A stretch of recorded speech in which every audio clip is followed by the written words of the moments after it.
설레는 여행길에 나서 웃음소리가 가득한 인천공항에 불안해 보이는 미국 여성과 한 아이가 손을 붙잡고 비행 탑승을 기다리고 있습니다. 바로 그때 비행 일정을 확인한 후 미국 여성은 아이의 손을 잡고 벌떡 일어서는 순간 아이는 호흡을 하지 못한 채 바닥에 쓰러지고 수많은 인파가 몰리자 미국 여성은 그들을 향해 소리치며 용서할 수 없다는 말을 외치는데 과연 이들에게 무슨 일이 있던 걸까요? 구독자 여러분들, 지금 좋아요 한 번씩만 부탁드립니다. 안녕하세요. 저는 딸아이를 키우고 있는 30대 미국 여성 엔젤라 베일리입니다. 인생을 이렇게 재미없게도 살 수 있구나 싶을 정도로 우물한 개구리처럼 살아왔어요. 미국은 많은 사람들이 여행을 즐기며 꿈의 여행지라고 불릴 정도로 참 아름답고 흥미로운 곳이 많은데 저는 남편을 만나기 전까지 집에서만 줄곧 생활을 하던 사람이었습니다. 주변 지인들은 여행을 다니기도 했지만 저는 집이 가장 좋은 사람이었죠. 오죽하면 저희 부모님께서 엔젤라 용돈 줄 테니까 친구들과 만나서 여행 좀 다녀와. 매일 그렇게 집에만 있으면 어떻게 이런 말씀을 하실 정도였습니다. 집에만 있는 제 자신이 문제라고 느껴본 적은 없었는데 딱 생각을 바꾸게 된 계기가 있었어요. 친한 지인들이 하나둘 결혼을 하고 가정을 꾸리는 것을 보고 들으며 참 안정적인 모습이 인상적이었습니다. 그래서인지 늘 계획 없이 살던 제가 처음으로 목표가 생겼습니다. 아, 나도 안정된 내 가정을 꾸리고 싶다.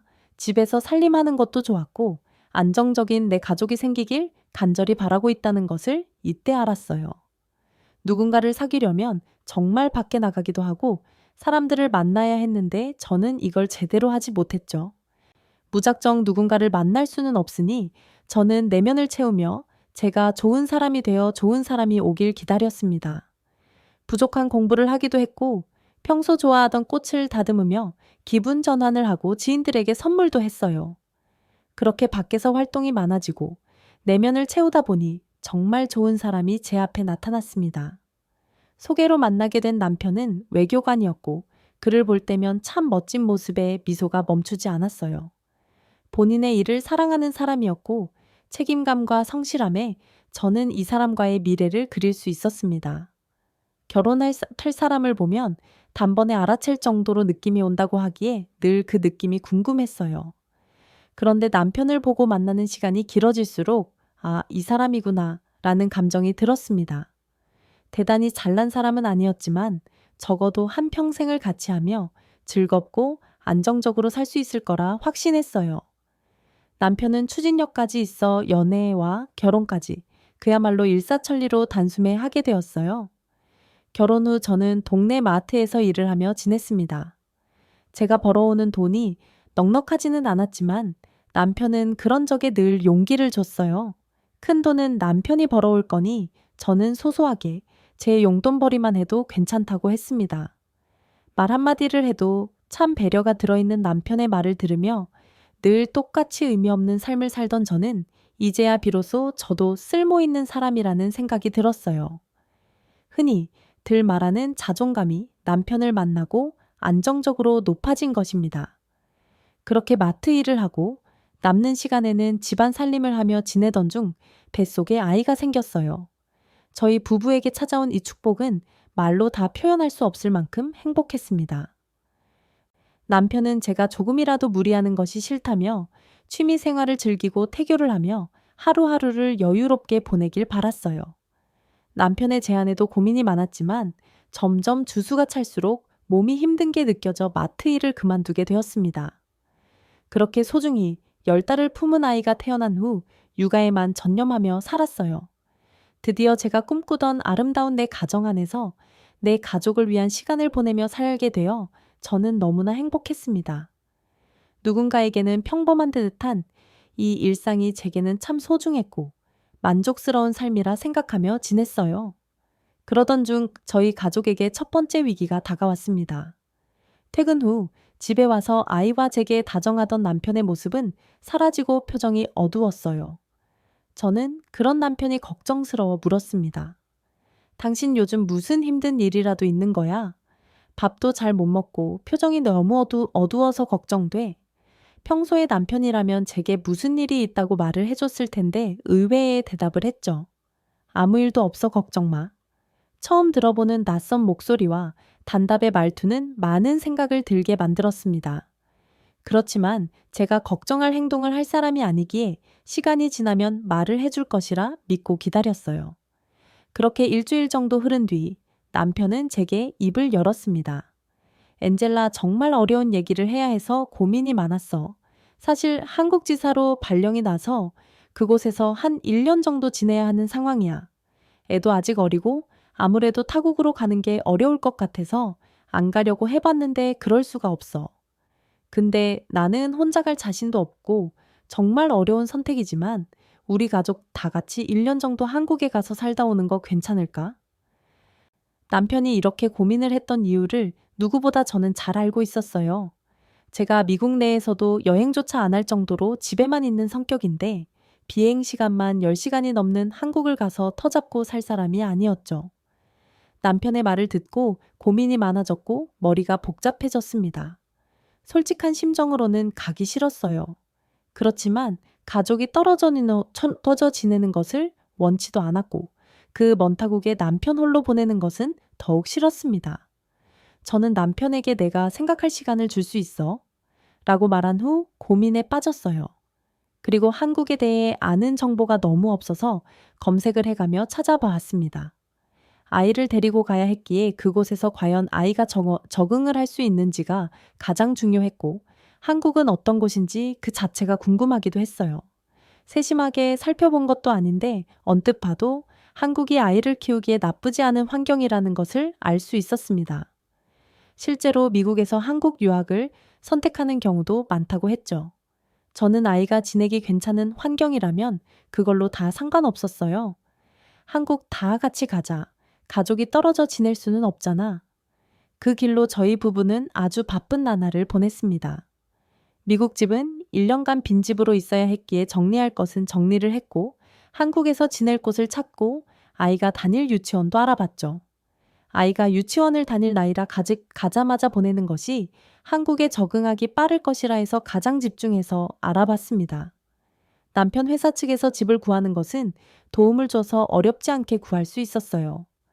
결정을 하고 한국으로 가기까지 한 달 정도 시간이 걸렸는데 한 달이라는 시간이 그 어느 때보다 정말 빠르게 흘러갔습니다. 물론 한국까지 가는 비행 시간만 해도 만만치 않았어요. 저희 가족이 이렇게 장시간 비행을 하는 것은 물론이고 아이가 태어난 후 새 식구가 비행을 하는 것 자체가 처음 있는 일이라 걱정이 많았습니다. 혹여나 아이가 비행 중에 적응하지 못해 울고불고 난동을 부릴까 걱정을 했죠. 가기 전부터 내내 비행기에서 지켜야 할 에티켓을 아이에게 알려주긴 했지만 아무래도 잘 알아듣지 못하는 것 같았어요. 처음 비행기를 탔을 때 아이는 너무 신기하다며 하늘을 보고 기내식도 잘 먹었습니다. 그런데 점점 시간이 흐를수록 답답하다며 내리고 싶다고 울고 뛰어다니고 싶다고 보채어요. 성인에게도 미국과 한국 비행 시간은 너무도 길게 느껴지는데 어린아이는 오죽할까 싶었습니다. 혹시 몰라 좋은 자리를 비싸게 주고 사둔 터라 많은 사람들에게 피해를 주지는 않았어요.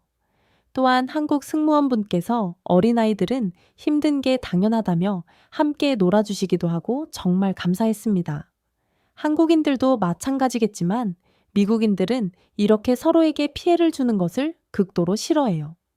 본인들이 온전히 즐겨야 하는 비행 시간에 아이 울음과 보채는 소리에 방해를 받는다면 그 자리에서 뭐라고 합니다. 그걸 알기에 더 조심했지만 오히려 한국 승무원들이 중립 입장에서 배려를 많이 해주셔서 큰 문제 없이 한국에 도착할 수 있었어요. 제가 한국에 끝까지 오기 싫었지만 한국에 처음으로 반했던 순간이었습니다. 한국 인천공항에 도착하니 비로소 한국에 왔음을 실감했어요. 저희 가족은 회사 측에서 차량 지원을 해줘 앞으로 살 집까지 바로 이동을 할 수 있었습니다. 서울에 위치한 한 아파트에 거주하게 된 저희 가족은 아이가 다닐 유치원까지 함께 손잡고 걸어가 보기도 하고 놀이터에서 놀아보기도 했어요. 물론 모든 것이 낯설고 정말 이곳에서 적응할 수 있을까라는 스스로에게 던지는 의문이 있었지만 어떻게든 해내야 했습니다.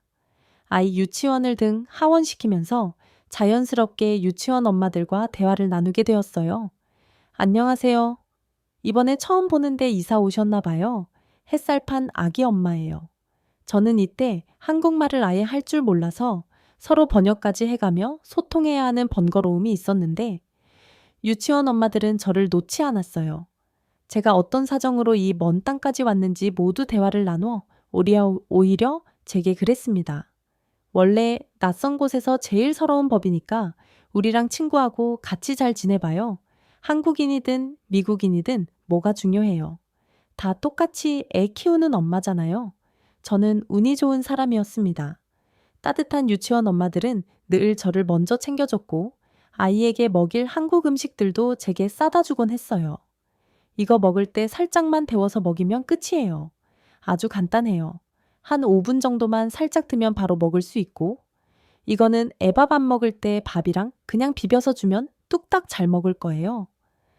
너무 고마운 엄마들이라 저는 단체 선물을 돌리며 감사한 마음을 표현하곤 했습니다. 그렇게 유치원 엄마들과 친해지면서 자연스럽게 한국 문화와 교육 문화를 익히게 되었어요. 애들이 유치원 끝나고 함께 키즈 카페에 가는 날이 있었죠. 카페를 가자고 하기에 저는 커피를 마시는 그런 카페인 줄 알았는데 그야말로 애들에게 천국 같은 곳이었습니다. 저희 딸도 난생 처음 가보는 키즈 카페에서 시간 가는 줄 모르고 땀까지 흘리며 얼마나 놀았는지 몰라요. 애들은 저렇게 애들끼리 뛰어놀고 엄마들은 따로 앉아 커피를 마실 수 있다니 신세계였습니다. 아이도 놀 수 있지만 이 시간에 저는 한국 엄마들에게 배우는 게 많아서 좋았어요. 이렇게 대화를 나누면서 제게 많은 것을 알려줬습니다. 저희 딸은 유치원 말고는 다니는 곳이 없었는데 들어보니 한국 아이들은 학원을 많이 다니고 있었어요. 부족한 공부를 하는 아이도 있었고 수영, 피아노, 태권도, 발레, 합기도 등 정말 다양해서 놀랐습니다. 저는 유치원 엄마들에게 물어본 적이 있습니다. 미국에는 이렇게 학원을 다니는 문화가 없는데 한국 아이들은 다 다니는 건가요? 다니지 않으면 아이에게 좋지 않을까요? 미국에서는 학원을 이렇게 다니는 문화가 흔치 않았기에 저는 진심으로 궁금했어요. 아이 학원 보내는 건 엄마 자유예요. 물론 공부를 잘하길 바라서 과하게 보내는 엄마들도 있지만 반대로 아이가 원해서 보내는 경우도 있어요. 또 아이가 뭘 잘할지 모르니 다양하게 시켜보고 적성을 찾아주려는 경우도 있고요. 고민해보고 학원 보낼 거면 우리한테 말해요. 추천해 줄게요. 이왕이면 애들 같이 다니면 좋거든요. 엄마들 말을 들어보니 생각이 많아졌습니다. 고작 한국에 머무는 시간이 1년 남짓인데 아이를 위해 한국식 교육 방법을 주입하는 게 좋은 건지 아닌 건지 헷갈렸어요. 물론 배움이 필요한 것들이 있었지만 그걸 한국에서 시작해야 할지 미국으로 가서 할지 복잡했습니다. 한국에 머문 지 고작 몇 개월이지만 보고 느낀 게 많았거든요. 미국과는 확연히 차이가 나는 교육 방식인데 저는 오히려 한국 교육 방식이 더 좋아 보였습니다. 미국은 조금 자유롭게 아이에게 모든 걸 선택하게 두고 내 인생이니 네가 개척해서 살기를 바란다면 한국은 정반대였어요. 경험이 부족한 아이가 인생을 살아가면서 견뎌내야 할 인생의 무게를 잘 견딜 수 있도록 견고하게 길을 깔아주는 것 같았습니다. 결국 한참을 고민해도 답이 나오지 않아서 남편과 상의를 했습니다. 유치원 엄마들한테 물어보니까 학원을 많이 보내던데 당신 생각은 어때? 나는 한국에 와서 느낀 게 정말 많거든. 꼭 우리 미국처럼 교육시킬 이유가 있을까 싶기도 하고 만약에 이곳 한국에서 공부를 시작했는데 정말 괜찮다면 조금 연장해서 있을 수도 있는 거 아닐까? 이런 제 물음에 남편은 난 찬성이야. 이왕이면 한국어도 당신이랑 같이 배웠으면 좋겠어. 평소에 피아노에도 호기심도 많았으니 이참에 보내보는 게 어때? 아직 어려서 뭘 잘할지 좋아할지 모르니 한국에서 다양한 경험을 시켜주는 것도 좋은 선택일 것 같아. 남편과 제 생각은 같았습니다. 아이가 최대한 다양한 것을 경험해 추후 좋은 밑거름이 되길 바라는 마음으로 학원을 보내기 시작했어요. 미국은 굉장히 독립적으로 자율적으로 육아를 하는 것이 일반적인 것에 비해 한국은 아이에게 감정적으로 공감하고 더욱 세심하게 접근하는 방식이 인상적이었습니다. 미국에서는 본인이 유치원 갈 준비를 스스로 마치고 본인이 일어나서 가야 한다면 한국은 부모가 대부분 함께 참여해 주는 것이었죠. 물론 미국에서 한평생을 살았기에 제게 맞지 않는 부분도 있었고 이미 애를 독립적으로 키우고 있어 이런 부분은 흡수하지 않고 그대로 키웠습니다. 그럼에도 제가 느낀 것은 한국의 교육 과정은 굉장히 단계별로 탄탄하다는 것이었죠. 적어도 이곳에서 아이가 학습 과정을 모두 마친다면 본인이 이루고 싶은 모든 것을 이룰 수 있겠다는 생각이 들었습니다. 아이에게 강요를 하거나 자율성을 파괴하는 행동은 결코 하지 않았던 제가 점점 욕심이 생기기 시작했어요. 제 시선에 본 한국은 정말 신기한 곳이었습니다. 공동 육아라 해서 함께 육아를 하면 덜 힘들다는 개념으로 함께하는 시간이 많았어요. 미국에서는 상상조차 할 수 없는 일이었죠. 공동 육아와 비슷한 맥락으로 품앗이 육아도 있는데 이런 거였죠. 제가 만약 외출을 해야 하는데 아이 맡길 곳이 없을 때 대신 맡아주는 겁니다. 그렇게 대신 육아를 해주고 다음에는 제가 그 집 아이를 봐주는 것이죠. 이런 한국의 육아 문화는 미국에도 있으면 좋겠다 생각할 정도로 좋았어요. 같은 나이에 아이를 키우는 엄마들끼리 공감할 수 있는 내용도 함께 나눌 수 있는 것도 많기에 서로 함께 할수록 좋은 효과가 나온다고 생각해요. 실제로 많은 도움을 주고 받을 수 있었습니다. 처음 한국에 왔을 때 1년이라는 긴 시간을 어떻게 적응하고 보낼까 걱정이 많았죠. 지나고 보면 1년이라는 시간 동안 저는 미국에 있을 때보다 더 많이 웃었고 집에 있는 시간이 없을 정도로 아이와 함께 밖에서 참 많은 시간을 보냈습니다. 그리고 저희 모녀 옆에는 늘 한국 유치원 엄마들과 아이들이 있었어요. 제가 외국인이라 어색하고 어울리기 싫을 수도 있는데 한국 엄마들은 그런 내색 하나 없이 저를 참 많이 도와줬습니다. 아이 교육 문제뿐 아니라 더 저렴하게 장 보는 방법, 살림을 잘하는 방법, 한국 음식 만드는 방법 등등. 저는 도움만 받은 1년이라고 할 수 있었어요. 걱정한 시간이 무색할 만큼 1년이라는 시간이 너무 빨리 흘러가 버렸습니다. 한국에 처음 왔을 때는 추운 겨울이었는데 더운 여름이 지나고 낙엽 떨어지는 가을을 보내니 다시 처음 만났던 추운 겨울이 왔죠.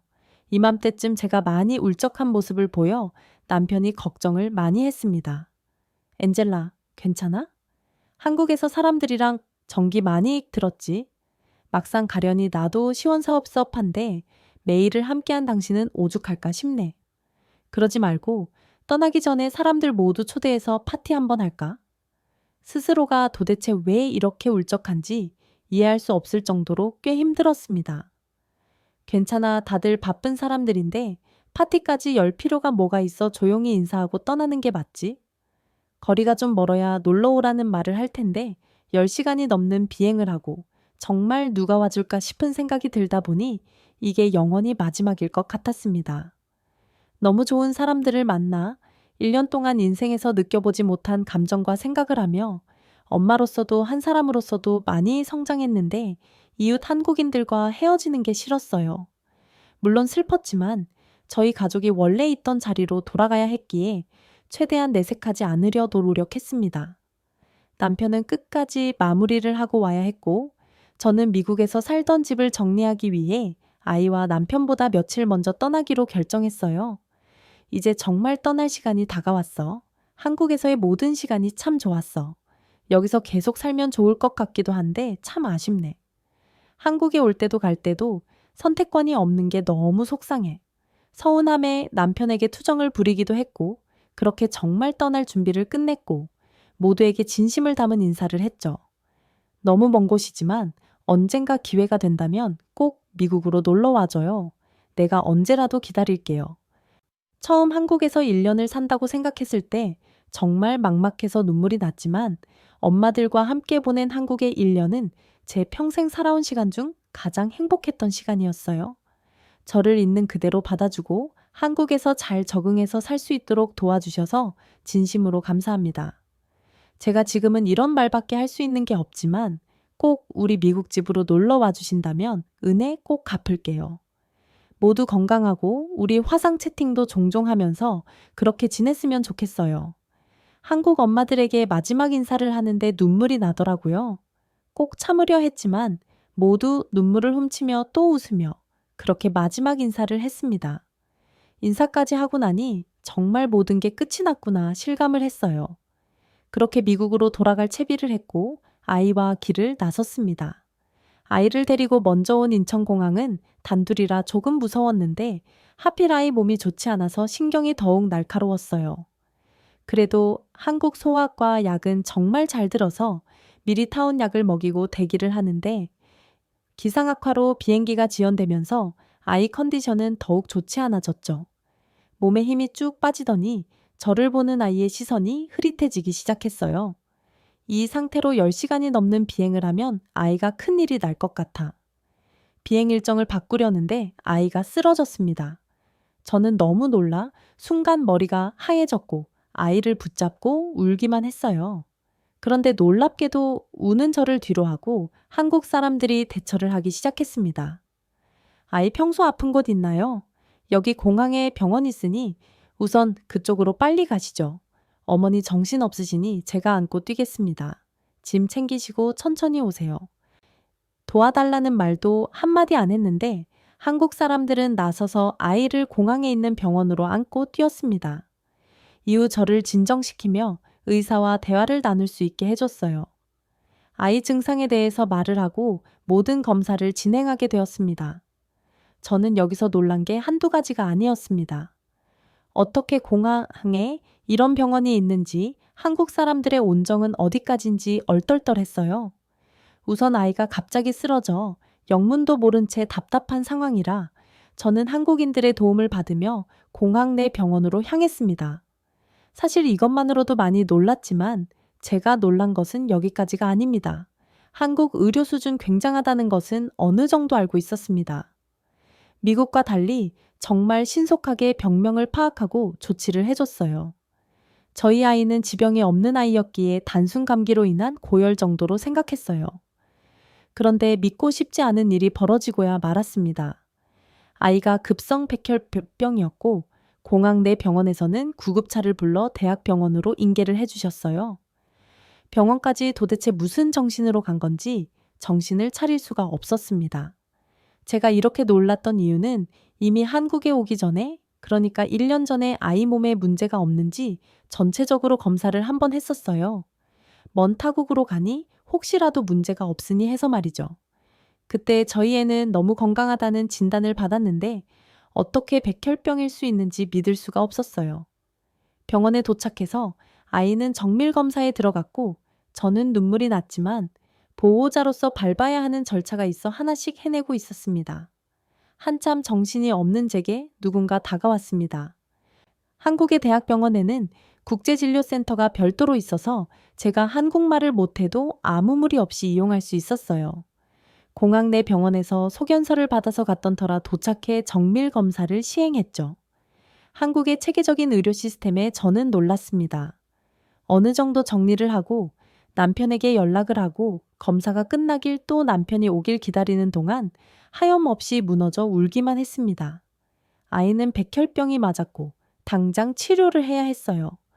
여기서 저희 부부에게 두 가지의 선택권이 있었습니다. 한국에서 치료를 할지 미국으로 당장 넘어가서 치료를 할지 말이죠. 한국 의사는 저희에게 그랬어요. 아픈 아이를 무리하게 긴 비행 시간을 거쳐 미국으로 가는 걸 추천하고 싶지 않아요. 저희 병원, 그리고 제가 충분히 건강하게 되돌릴 수 있습니다. 한시라도 빨리 아이를 위해 치료가 들어가야 해요. 한국의 의료 수준이 높다는 것은 알지만, 너무 잘 알지만, 그래도 백혈병은 너무 큰 병인데 타국에서 치료하는 게 맞을지 혼란스러웠어요. 한참을 고민하다 저는 남편에게 그랬죠. 나는 한국을 믿고 싶어. 아니, 믿어. 오히려 미국보다 더 건강하게 원래처럼 되돌려 놓을 거야. 여기 남자 우리. 제 말 끝에 바로 이번 절차를 밟고 앞으로의 치료와 수술 상황에 대해서 전해들었습니다. 많이 고단했던지 울다 지쳐 잠든 아이 손을 붙들고 소리도 못 내고 한참을 울었어요. 엄마가 정말 미안해. 이렇게 아픈 동안 엄마가 아무것도 몰라줘서 미안해. 제가 조금만 더 신경을 썼더라면 아이가 아프지 않았을 텐데 후회가 가득했습니다. 표정도 없이 그저 아이 앞에서만 밝은 척 웃으며 병상 생활을 시작했어요.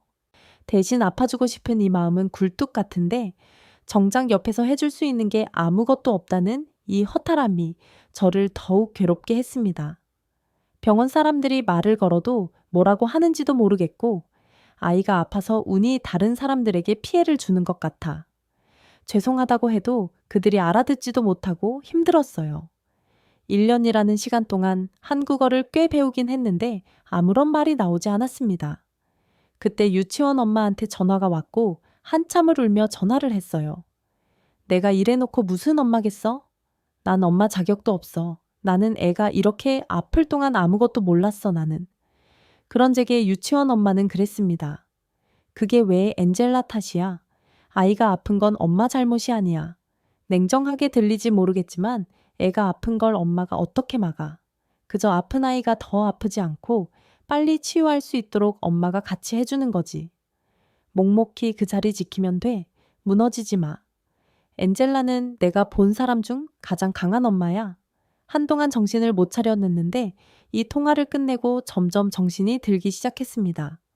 그렇지 내가 이렇게 자책만 하고 있어봤자 달라지는 것도 없고 내가 정신을 차리고 옆을 지켜야 빨리 좋아질 거야. 정신 차리자. 웃을 일이 아예 없었기에 그냥 이유 없이 웃었습니다. 아이와 대화를 하며 사소한 것 하나하나에 의미 부여를 해서 웃어버렸어요. 그렇게 웃다 보면 정말 진심으로 웃을 날이 올 것이라 믿었습니다. 아이는 수술과 치료를 반복하니 많이 지쳤고 그야말로 뼈밖에 남지 않았죠. 안 그래도 살집이 없는 애가 밥도 제대로 먹지 않고 버티기 힘들었을 겁니다. 제가 울고 힘들어하면 애가 더 불안해할까봐 일부러 더 강하게 아이에게 말했어요. 이렇게 밥을 먹지 않고 치료를 하면 예전처럼 친구들과 뛰어놀 수 없어. 유치원도 갈 수 없을 거야. 병원에 있는 게 싫다면 정해진 시간에 나오는 이 밥을 다 먹어야 해. 건강해져야 이곳에서 나갈 수 있는 거야. 이런 제 단호함에 어느 날은 울고 어느 날은 제 말을 듣고 밥을 먹기도 했습니다. 아이와 제게 병원에 있던 이 시간은 기억에서 지우고 싶은 괴로운 시간이었어요. 잠든 아이를 두고 잠시 바람을 쐬러 나왔는데 마침 유치원 엄마에게 전화가 왔습니다. 딱 재우고 나왔는데 너무 반갑네. 나 이제 정신 차렸어요. 정말 괜찮아. 그러자 유치원 엄마는 뭘 정신 차려. 몰골이 이게 뭐야? 라고 말하는데 소리가 너무 가까이 들리는 겁니다. 뒤를 돌아보니 유치원 엄마들이 모두 저를 보러 와줬어요. 어떻게 이 시간에 여길 왔어? 다들 어떻게 왔어요? 유치원 엄마들은 진작에 오려고 했는데 아이와 제가 너무 힘들 것 같아서 조금 안정되면 오려고 기다렸다고 했죠. 그냥 온 것도 아닌 평소 아이가 잘 먹던 반찬과 제가 먹을 반찬까지 정말 한가득해서 와줬습니다. 엔젤라 무슨 말을 해도 위로가 안 된다는 거 잘 알지만 엄마니까 할 수 있어. 그리고 우리가 있잖아. 언제든 연락하고 우리가 할 수 있는 건 다 도울게. 같이 이겨내보자. 그녀들의 말은 정말 제 가슴을 울렸습니다. 그날 이후에도 반찬이 떨어질 때쯤 와서 또 해다 주고를 몇 번이고 반복했어요. 그 덕분에 병원밥을 잘 먹지 않던 아이도 밥을 한 공기씩 비우기 시작했죠. 한국의 의료 체계도 정말 만족스러웠습니다. 아이의 경과는 매우 좋은 편이었고 빠르게 호전되었어요. 몇 개월이 넘도록 눈물로 보내다 보니 드디어 돌아갈 수 있는 날이 찾아왔습니다. 앞으로도 추적 관찰을 하며 경과를 봐야 했지만 아이는 이전처럼 씩씩한 모습을 보여줬죠. 저희는 이제 미국으로 다시 돌아가면 되는데 저는 생각이 바뀌었습니다. 미국으로 돌아가봤자 한국에서 한 수술이고 치료인데 이어서 제대로 해줄 거라는 보장이 없다고 생각했어요. 한마디로 한국의 의료 시스템에 굉장히 만족을 했고 제 아이의 생명 줄이기에 이 한국을 떠날 수가 없겠더라고요. 전체적으로 저희 가족이 쭉 함께 살기에 한국은 나무랄 것이 없는 곳이었죠. 제가 이 결심을 하기까지 가장 큰 이유는 아이였습니다. 엄마, 우리 이제 우리 미국 가요? 나는 한국 친구들이 보고 싶은데 친구들은 이제 못 보는 거예요. 아이가 한국에 남고 싶다는 말을 했어요. 병원에서도 아픈 시간이었지만 한국이 너무 좋다는 말을 했습니다. 의사 선생님도 간호사 선생님도 나한테 잘해줬어요. 나 또 병원 가야 하면 여기서 가고 싶어요. 어린아이지만 다 느끼는구나 싶었습니다. 제가 봐도 한국 의료진은 미국과 달리 전문적이면서도 아이에게 따뜻하게 다가와줬는데 그걸 어린아이도 아는 거죠. 제게 아이는 전부이기에 아이가 원한다면 못할 것이 없었습니다. 아무리 만족하고 좋았던 한국이라고 해도 이민을 할 생각을 하는 것은 꽤 고민스러웠지만 아이를 위해서 결정했어요. 혹여나 추후 몸에 또 문제가 생긴다면 무조건 한국 병원으로 갈 것이라 생각을 했기에 저희 가족이 한국에 더 머물지 않을 이유는 없어 큰 결정을 하게 되었습니다. 한국을 떠난다고 생각했을 때 아쉬움이 있었지만 영원히 한국에 있을 거란 생각은 못했는데 지금은 한국에 남기를 잘했다고 생각해요. 아이 건강은 무척이나 좋아져서 언제 아팠냐는 정도입니다. 하나 신기한 것은 저희 애가 원래 똑똑한 애는 아니었는데 엄마들이 알려준 대로 교육을 서서히 시작하니 놀랍게도 영재 수준으로 아이가 진도를 뛰어넘고 있어요. 그렇게 사교육에 집중한 것도 아닌데 정말 한국의 교육 그리고 의료 수준은 미국과 비교할 바가 아닌 것 같습니다. 물론 이대로 영재로 클 것인지 아무도 모르겠지만 저도 남편도 영재로 크길 바라는 것은 아닙니다. 그저 제발 건강하게만 잘 자라주길 바랄 뿐이에요. 제게 한국은 제 생명을 살려준 곳이기도 하고 저라는 사람을 변화시켜준 고마운 곳입니다. 여전히 유치원 동기 엄마들이랑 소통하며 잘 지내고 있는데 그들이 한국의 가족이라 생각하고 지내고 있어요. 미국에 계속 있었다면 현재와는 너무 다른 삶을 살았을 텐데 저희 가족은 지금 이대로만 영원하길 바라며 앞으로 펼쳐질 한국 생활도 기대가 됩니다. 누가 뭐래도 온정이 넘치고 똑똑하고 체계적인 이 한국은 외국인에게도 최고의 국가입니다. 살기 좋고 따뜻한 한국 분들을 만나게 해주셔서 한국의 하늘을 보며 고맙다는 말을 전하고 싶었습니다. 감사합니다. 평생 자신이 일본인 핏줄이라 믿고 살아온 미국 스타가 있습니다. 그는 평소에 일본 음식만 먹고 일본 만화를 보며 일본을 찬양해 왔는데요. 어느 날 갑자기 그가 사실은 한국 혈통이었다는 것이 밝혀지며 그의 인생은 하루 아침에 뒤집어져 버렸다고 합니다. 대체 그에게 무슨 일이 일어난 것인지 지금 바로 이야기해 드릴게요. 안녕하세요. 저는 미국인이자 할리우드의 조연 배우인 스튜어트라고 합니다.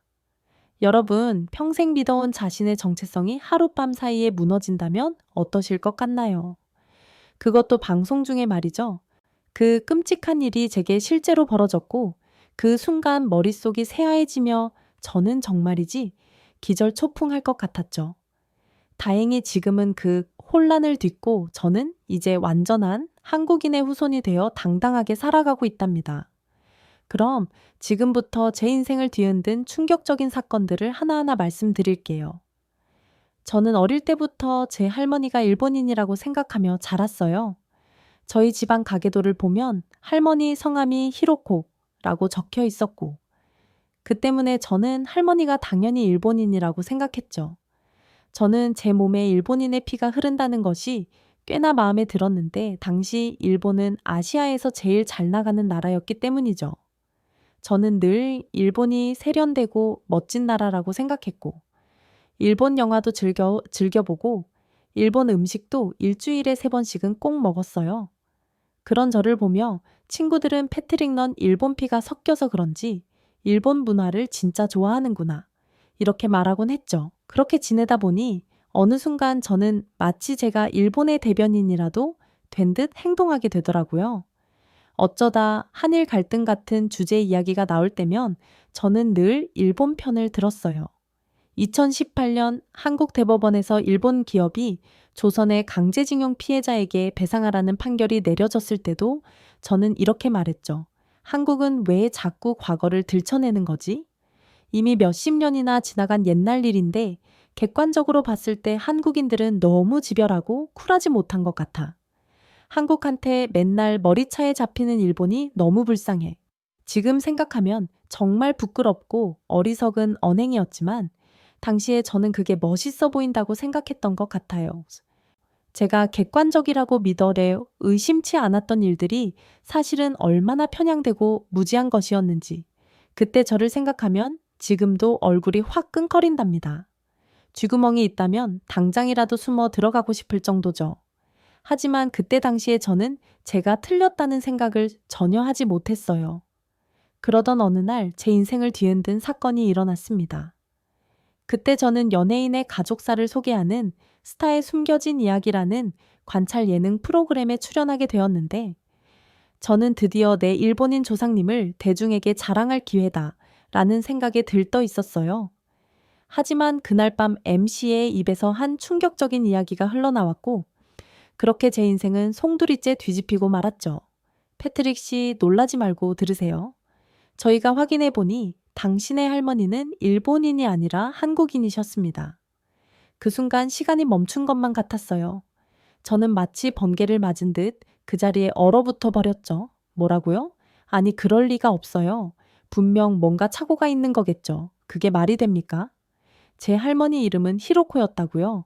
그러자 MC는 안타까운 표정으로 천천히 고개를 젓다니 이렇게 말하더군요. 맞아요. 히로코는 일본 이름이에요. 하지만 당시는 대부분의 한국인들이 일본식 이름을 강제로 사용해야 했던 암울한 시기였어요. 패트릭 씨, 당신 할머니의 본명은 김자, 해자, 숙자이셨습니다. 김혜숙, 이게 당신의 할머니 이름이에요. 그 말을 듣는 순간 일본의 대변인 역할을 자처하며 살아왔던 제 지난 삶이 마치 주마등처럼 스쳐 지나가며 저는 참을 수 없는 부끄러움을 느꼈답니다. 일본 문화에 대해 자랑스럽게 떠들어대던 순간들, 한국과 일본의 역사 갈등에서 늘 일본 편을 들었던 기억들이 이제는 마치 날카로운 칼날처럼 제 가슴을 파고들었죠. 부끄러움이 물밀듯이 밀려왔고 그 무게에 숨이 막힐 것만 같았어요. 내가 대체 무슨 짓을 한 거지? 그동안 난 내 핏줄을 배신하고 있었던 건가? 이 죗값을 어떻게 치러야 하지? 아니, 그것보다 돌아가신 할머니께 죄송해서 어떻게 해? 할머니를 포함한 모든 한국인들이 일본 때문에 과거에 겪었을 고통과 슬픔을 생각하니 눈물이 왈칵 쏟아졌어요. 그동안 제가 그들의 아픔을 무시하고 살아왔던 것만 생각하면 죄책감에 숨조차 제대로 쉴 수 없었죠. 그 순간 저는 방송 촬영 중이라는 것도 잊은 채 그저 흐름낄 수밖에 없었답니다. 동시에 저는 이제부터라도 제 뿌리를 올바로 알아가야겠다는 결심을 하게 되었어요.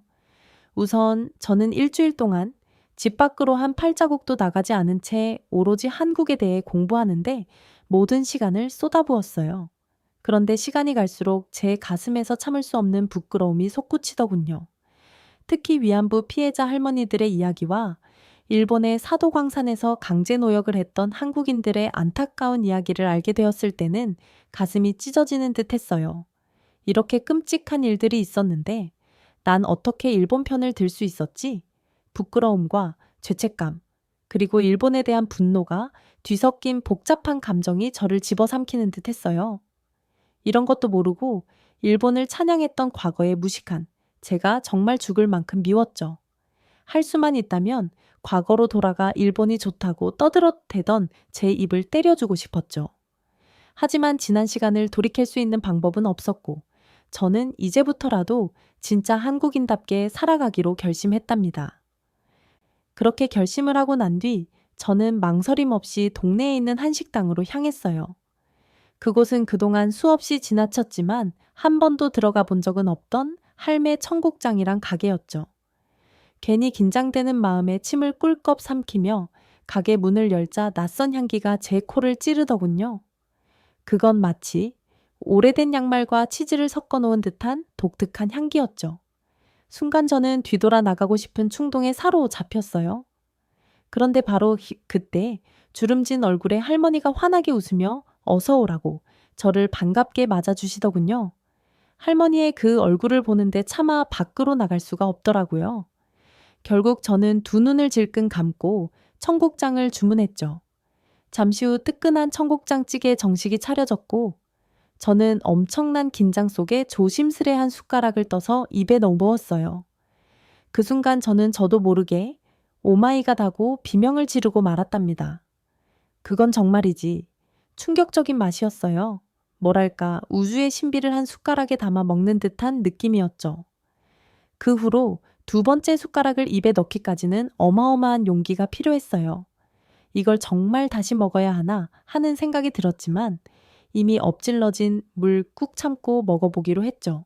그런데 세 번째, 네 번째 숟가락을 뜯어보니 제 입 안에서 미묘한 변화가 일어나다군요. 처음에 충격이 지나가고 나니 청국장 특유의 깊은 맛이 조금씩 느껴지기 시작한 거예요. 이거 괜찮은데. 묘하게 중독성 있는 향과 구수하면서도 깊은 맛에 저는 어느새 중독되기 시작했어요. 이게 바로 한국인의 맛인가 싶기도 하고 제 몸속에 있던 가짜 일본인이 빠져나가고 진짜 한국인이 들어오는 것 같은 기분이 들기도 했죠. 그런 생각을 하며 숟가락질을 하다 보니 어느새 청국장찌개를 바닥까지 다 비우게 되더군요.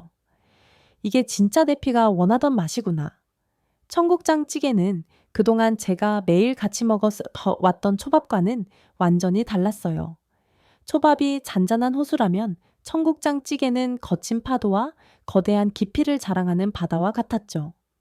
그 순간 저는 제 인생 음식이 완전히 바뀌었다는 것을 깨달았답니다.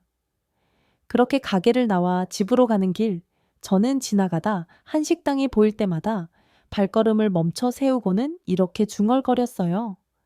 내일은 여기, 그리고 모레는 저기에 가봐야지. 저는 한식의 매력에 푹 빠져버렸고, 그날 이후 아침에는 된장찌개, 점심은 비빔밥, 저녁은 삼겹살, 이렇게 하루 세 끼를 온갖 한식으로 채우며 행복한 나날을 보냈죠. 주말이면 새로운 한식당을 찾아다니는 게 취미가 되었고, 한식 요리 교실에도 등록했답니다. 그러던 어느 날, 오랜만에 동창회 초대장을 받게 되었어요. 그런데 솔직히 조금 걱정이 되더라고요. 친구들도 아마 스타에 숨겨진 이야기를 다 봤을 텐데, 어떤 얼굴로 친구들을 만나야 하는지 신경이 쓰였죠. 예전에 저는 일본 대변인이라고 불릴 정도로 일본만을 찬양해 댔는데 지금 저는 완전 한국에 중독되어 버렸으니 꼴이 우스워 보이지는 않을까 하는 생각도 들었고요. 하지만 얼마 안 가 저는 이렇게 스스로를 다잡았어요. 에이, 뭐 어때? 청국장 파워로 무장도 했겠다. 두려울 게 뭐 있어. 한국인답게 부딪혀보는 거야. 그렇게 저는 설렘 반 걱정 반의 마음으로 동창회 날을 기다렸답니다. 동창회에서 어떤 끔찍한 일이 벌어질지도 모른 채 말이죠. 며칠 후 드디어 동창회 날이 밝았고 저는 애써 아무렇지 않은 척하며 동창회장에 들어섰어요.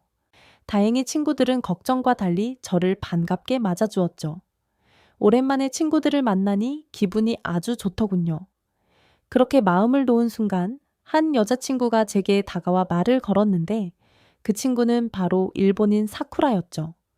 사쿠라는 저와 고등학교 때부터 절친한 사이였는데 그녀를 보자 복잡한 감정이 밀려왔어요.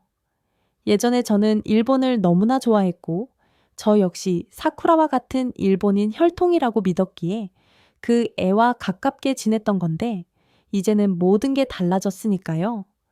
머릿속이 복잡해지는 그 순간 사쿠라의 입이 열리며 지옥문도 함께 열리기 시작했어요. 패트리, 나 네가 출연한 TV 방송 봤어. 네가 일본이 아닌 한국인의 후손이었다니 불쌍해서 어떡하니 정말 많이 힘들고 속상하겠다. 사쿠라는 눈물까지 글썽이며 저를 안쓰러워하더군요. 순간 기분이 나빠진 저는 내가 뭐가 불쌍하다는 거냐고 따지려고 했는데 사쿠라는 제 표정이 굳은 것을 알아차리지 못한 것인지 아니면 그냥 무시하는 것인지 계속해서 마음대로 떠들어 다녀군요. 그래도 걱정하지 마. 네가 한국인 핏줄이라고 해서 널 무시하지는 않을 테니까 넌 여전히 내 소중한 친구야. 물론 다른 한국인들은 절대 그렇지 않지만 말이 나와서 하는 말인데 요즘 한국인들 너무 심하지 않아? 대체 과거 일로 일본한테 언제까지 사과를 하라고 하는 건지 과거는 과거일 뿐이잖아? 예전에 저였다면 그녀의 말에 동의했을 겁니다. 하지만 지금은 달랐죠. 저는 당당한 태도로 목소리를 높여 이렇게 말했어요. 사쿠라, 넌 일본이 한국에 어떤 짓을 했는지는 알고 그렇게 뻔뻔한 소리를 하는 거야. 불과 80년 전에 너희 일본은 한국인들을 전쟁 노예로 부려먹었다고 싸늘한 제 목소리에 동창회장의 분위기는 순식간에 얼어붙었습니다. 모두의 시선이 저와 사쿠라에게 집중되었죠. 사쿠라가 당황한 듯 주변을 둘러보더니 이내 떨리는 목소리로 이렇게 말하더군요. 그래도 그건 오래전 일일 뿐이잖아. 이제는 그냥 잊고 앞으로 나아가야 하는 거 아니야? 그때는 일본도 많은 희생을 치렀다고. 히로시마와 나가사키를 봐. 그리고 일본은 이미 한국에 수없이 많이 사과했다고. 그때 저는 참을 수 없는 분노의 눈에서 불꽃을 튀기며 이렇게 따져 불었어요. 사과? 넌 일본이 한국에 정말 제대로 된 사과를 한 적이 있다고 생각해. 다른 나라 사람을 전쟁 노예로 부려놓고 고장유감이라고 얘기하는 게 일본인들한테는 사과야? 제 말에 사쿠라는 얼굴을 붉히더니 곧이어 두 눈에 쌍심지를 켜며 이렇게 대답했어요. 일본만 그랬어? 미국이나 프랑스, 영국도 전부 다른 나라를 노예처럼 부려먹었다고. 그런데 왜 일본한테만 난리야? 저는 사쿠라의 이 뻔뻔한 말에 어이가 없어서 말문이 막힐 지경이었지만 겨우 이성을 유지한 채 이렇게 되받아쳤어요. 전 세계 어디를 뒤져봐도 일본만큼 다른 나라를 잔인하게 짓밟은 경우는 없어. 과거 일본은 한국인들의 이름을 억지로 빼앗고 한글도 한국말도 못 쓰게 했지. 그건 한민족을 아예 역사 속에서 사라지게 만들려는 수작이었잖아. 일본한테만 날린 게 아니라 오로지 일본만이 그런 끔찍한 짓을 저질렀기 때문에 이렇게 얘기하는 거야. 사쿠라가 말문이 막힌 듯 잠시 침묵했습니다. 하지만 이대로 질 수는 없다고 생각한 것인지 곧 다시 입을 열더군요. 그래도 요즘 우리 일본은 달라졌어. 이제는 한국과 평화로운 관계를 만들려고 노력하고 있단 말이야. 그런 일본에게 생트집을 잡는 것은 한국이라고. 이 말을 들은 저는 한숨을 쉬며 이렇게 일침을 날렸죠. 네가 지금 감히 평화를 입에 올려? 그럼 독도 문제는 어떡할 건데? 일본은 지금도 계속해서 한국의 고유한 영토인 독도를 자기들 것이라 주장하는데 그게 평화를 원하는 태도야? 게다가 너희는 아직도 야스쿠니 신사에 참배를 하고 있지. 전범들을 영웅으로 모시면서 대체 무슨 평화를 바란다는 거야? 그러자 사쿠라는 이를 악물고 저를 노려보더니 이렇게 소리치다군요. 그래도 한국은 일본에 비해 뒤처진 나라잖아. 한국은 노벨상 수상자도 없는 거 다 알아. 사쿠라의 말에 저는 감정이 북받쳐 올라 이렇게 소리쳤습니다.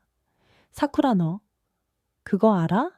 일본이 생명공학과 화학 분야에서 노벨상을 받을 수 있었던 건 전부 과거 일제강점기에 한국인들을 대상으로 각종 끔찍한 실험을 해댔기 때문이야.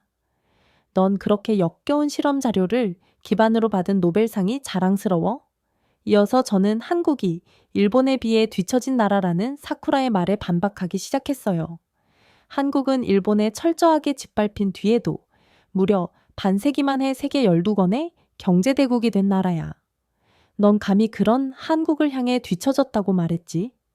그럼 한국산 드라마, 한국산 전자제품, 한국산 AI 기술에 열광하는 일본은 대체 뭔데?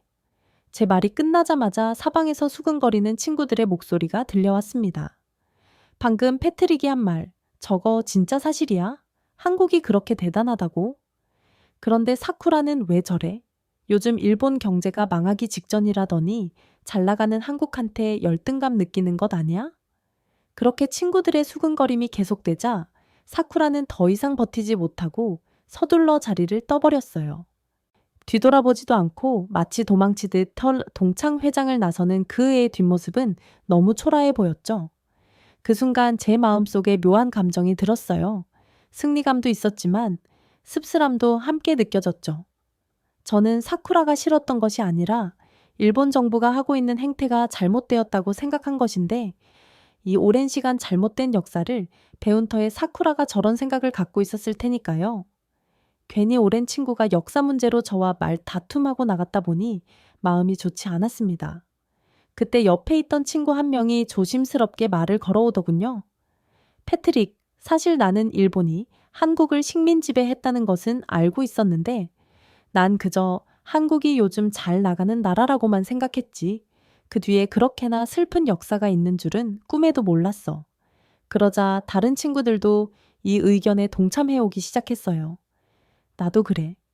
일본이 한국을 지배했을 때 얼마나 많은 사람들이 죽고 상처를 받았는지 정말 몰랐어. 한국 사람들 정말 힘들었겠다.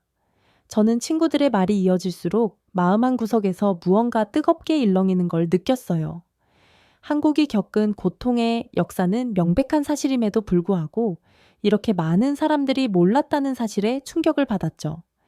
이어서 저는 유대인들이 독일에 의해 받았던 고통은 전 세계 사람들이 너무나 잘 알고 있다는 것이 떠올랐어요. 대부분의 사람들은 유대인이 겪었던 일들을 안타깝게 여기고 연대의 목소리를 내고 있죠. 그런데 한국의 역사는 그렇지 못해요. 수백만 명의 사람들이 목숨을 잃고 고문당에 치는데도 그 사실을 제대로 알고 있는 사람은 별로 없죠. 독일의 침략과 나치의 만행에 대해서 누구나 다 알고 공감하는데 한국은 여전히 그저 일본이 잠깐 지배했었지 정도로만 인식되는 현실에 저는 너무나도 안타까웠어요. 그 순간 제게 어떤 강렬한 열망이 생겨나기 시작했어요. 그건 바로 전 세계 사람들이 한국의 역사를 제대로 알 수 있도록 나부터 나서야 한다는 강렬한 사명이었죠. 그래, 이제부터는 내 뿌리와 내 역사를 더 많은 사람들에게 알려야겠어. 이 결심은 마치 제 가슴 속에 불을 붙였고 그날 이후 제 인생은 완전히 달라지기 시작했어요. 첫 번째 변화는 바로 배역 선택에서 나타났죠. 어느 날 매니저가 신나는 얼굴을 하고는 대본 하나를 제게 내밀다군요. 패트릭, 좋은 소식이야. 전쟁 영웅인 일본 사무라이 역할이 들어왔어. 완전 스케일 큰 블록버스터 영화인데 출연료도 어마어마하다고. 예전에 저 같았으면 두근거리는 마음으로 얼른 대본을 펼쳐봤을 텐데 이번에는 그러지 않았죠. 저는 깊은 한숨을 내쉬며 단호하게 말했어요. 나 그 배역 안 해. 매니저는 갑작스러운 제 반응에 당황한 표정을 지으며 이렇게 소리쳤어요. 뭐 안 한다니? 그게 무슨 소리야? 이건 정말 엄청난 기회라고. 너희 배역 놓치면 후회할 거야. 그럼에도 불구하고 저는 고개를 저으며 이제 일본인 역할은 절대 하지 않을 거라고 답했죠. 나는 한국인이야. 내 정체성을 분명하게 알게 된 이상 일본 사무라이의 역할은 맡을 수 없어. 일본은 한국에 아직 사과조차 제대로 하지 않았는데 한국 핏줄인 내가 일본을 미화하는 배역을 맡는 것은 말도 안 되는 일이지. 이제 나는 내 정체성을 지키고 한국의 역사를 알리는 배역에만 집중할 거야. 그게 내 길인 것 같아. 매니저는 제 결연한 태도에 어쩔 수 없다는 듯 한숨을 내쉬며 한국인 배역을 찾아오겠다고 하더군요. 하지만 여기는 미국, 헐리우드였고 여기서 한국인 배역을 찾기란 쉬운 일이 아니었어요. 몇 주가 지나도 좋은 소식은 들려오지 않았죠. 그래도 저는 괜찮았어요. 비록 당장 눈에 보이는 어떤 결과물은 없었지만 이렇게 노력하는 과정 자체가 의미 있다고 생각했으니까요. 언젠가는 기회가 올 거야. 그때를 위해 지금 준비하는 거지. 이렇게 생각하며 저는 한국 영화와 드라마를 보며 한국어 공부도 하기 시작했어요. 가끔 마음이 불안해질 때면 청국장 한 그릇을 먹으며 나는 한국인의 핏줄이니 한국인답게 끈기 있게 이겨내자고 마음을 다잡았죠. 그렇게 하루하루를 보냈던 어느 날 갑자기 세상이 변하기 시작했어요. 어느 순간부터 TV만 켜면 온통 한국 영화와 드라마 얘기뿐이었죠. 거리를 걸으면 한국말이 심심치 않게 들려왔고 카페에서는 한국 아이돌들의 노래가 흘러나왔어요. 마치 거짓말처럼 한국 문화가 마치 태풍처럼 미국을 휩쓸게 된 거죠. K-pop, K-드라마, K-뷰티, K-푸드, K-무비까지. 이제 이런 단어들은 미국에서 일상이 되어버렸어요. 그러면서 한국 배우들이 주연으로 대박 영화에 캐스팅되는 일도 늘어났죠. 저는 가슴이 벅차올랐어요. 그동안의 노력이 헛되지 않았다는 느낌이 들었죠. 제가 그토록 바라던 변화가 실제로 일어나고 있었으니까요. 이제 얼마 안 있으면 내 차례가 올 수도 있겠어. 저는 그런 희망에 부풀어 더욱 열심히 오디션 준비를 했어요. 제 한국어 실력은 날로 늘어갔고 한국 배우들의 연기도 연구하며 저만의 스타일을 만들어갔죠. 그리고 마침내 그토록 기다리던 기회가 찾아왔어요. 매니저에게서 전화가 온 거예요. 패트릭, 드디어 네가 기다리던 소식이야. 브로드웨이에서 배우를 캐스팅하는 중인데 제작사에서 너를 한번 보고 싶대. 매니저의 말을 듣는 순간 저는 정말 꿈을 꾸는 것만 같았어요. 도저히 믿기지 않아 제가 방금 들은 말이 사실인지 다시 한번 확인할 정도였죠. 그러자 매니저는 정말이라며 며칠 뒤에 오디션을 보러 갈 것이니 준비 단단히 해두라고 하더군요. 그 말에 저는 거실 한가운데 그대로 주저앉아 눈물을 쏟았어요. 그동안의 노력, 좌절, 희망이 주마 등처럼 스쳐 지나갔죠. 그리고 마침내 오디션 당일 저는 아침 일찍 일어나 할머니의 청국장으로 든든히 배를 채웠어요. 그리고는 그 힘으로 오디션을 보러 갔죠. 안녕하세요. 저는 위대한 한국의 핏줄을 진하게 이은 패트릭이라고 합니다. 저는 이렇게 또박또박 한국어로 인사를 했어요. 그러자 제작진의 눈이 반짝 빛나다군요. 아무래도 요즘 한국이 대세이다 보니 제게 엄청난 기대를 하고 있는 것 같았어요. 저는 그 기대에 부응하고자 혼신의 힘을 다해 준비해온 연기를 펼쳤죠. 그리고 마침내 연기를 끝난 순간 우렁찬 박수 소리가 들려왔어요. 브라보, 정말 완벽해요. 당신이 바로 우리가 찾던 그 사람이에요. 그 말을 듣는 순간 저는 무대 위에 그대로 주저앉아 흐느끼고 말았죠. 제 입에서는 감사하다는 말이 쏟아져 나왔고요. 이건 정말 제가 꿈꾸던 순간이었고 제가 찾아 헤매던 자리였어요. 한국인으로서, 배우로서, 그리고 진정한 나 자신으로서의 새로운 시작이었죠. 잠시 후 극장을 나서는 길에 따스한 햇살이 제 얼굴을 감싸다군요. 그런데 꼭 그게 제 돌아가신 할머니의 손길 같았어요. 그 순간 가슴 한편이 찌릿하며 울컥하더군요. 할머니, 저 이제 할머니를 닮은 자랑스러운 한국인으로 살아갈 거예요. 하늘에서 지켜봐 주세요. 그렇게 저는 새로운 희망을 안고 제 인생의 새 장을 향해 발걸음을 내딛었답니다. 할머니의 사랑과 제 뿌리에 대한 자부심을 가슴에 품은 채로 말이죠. 그날 이후 제 삶은 정말 바쁘게 돌아가고 있어요. 브로드웨이 작품 준비로 매일 밤낮 없이 연습하는 와중에도 한국계 미국 청소년들을 위한 멘토링 프로그램에도 참여하고 있거든요. 이 프로그램에서 저는 일제강점기의 역사와 한국의 현대사에 대해 강연을 하고 있죠. 여러분, 대한민국이라는 나라의 역사는 고난과 극복의 연속이었습니다. 먼저 일제강점기를 생각해 봅시다. 1910년부터 1945년까지 35년간 한국 사람들은 일본의 지배 아래에 돼 있었어요. 그때는 정말이지 암흑의 시기였죠. 하지만 한국인들은 결코 굴하지 않았어요.